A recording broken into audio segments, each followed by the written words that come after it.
السلام عليكم، كيف حالكم؟ تعرفوا الحين انا جايبه لكم تطبيق بستخدمه شخصيا. هو الحين عندي على الجوال الاخر، وجالسه بصور لكم الفيديو ده. الحين شايفين بس ادخل بس بالبصمه، عشان طبعا الجوال بوجهي فمش عارفه ادخل على الجهاز على هذا التطبيق. التطبيق هذا استقبال المدفوعات من الزباين. شايفين كيف ادخل على التطبيق؟ هنا سحب الفلوس، شايفين الفلوس كلها هذه اللي انا سحبها من الزباين.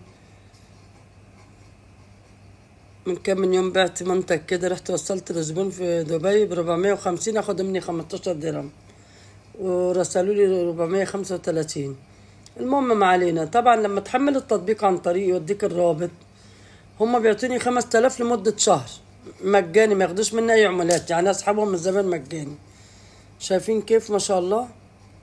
الان ادخل هنا وبعدين اكتب مثلا 20 درهم. لحظة، دست بالخطأ على شيء آخر. بعدين الشخص يحط الفيزا، شايفين كيف هيظهر هذه؟ يحط الفيزا كده على الجهاز من فوق، يتسحب المبلغ. طبعا بتحط الايبان بتاعك في التطبيق، يعني بيانات البنك كاملة عندك، وتعبيها في التطبيق هذا، بحيث لما تستقبل الفلوس تاني يوم تسحبها على طول، اذا ما كانش ايام اجازة يعني بالامارات. فاهمين كيف؟ بس والله اقسم بالله تطبيق احترافي.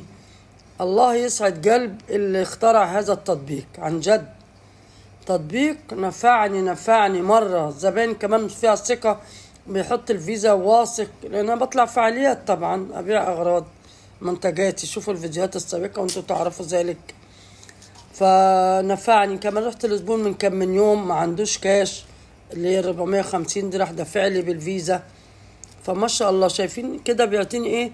5000 درهم لما حد يشترك عن طريق، يعني ابعت الرابط اشاركه مع احد، رابط التطبيق هذا، يعطيني 5000 لمدة شهر. يسحب من الزبائن لمدة شهر 5000. بعد كده يرجعوا مرحلة جديدة. كل ما اضيفه اعطي هذا التطبيق لاحد ويحمله عنده ويحط بياناته، على طول يعطيني انا 5000 مجاني.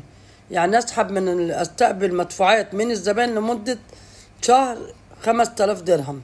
بعد الشهر ما يخلص، سواء انا استلمت ال5000 او لا،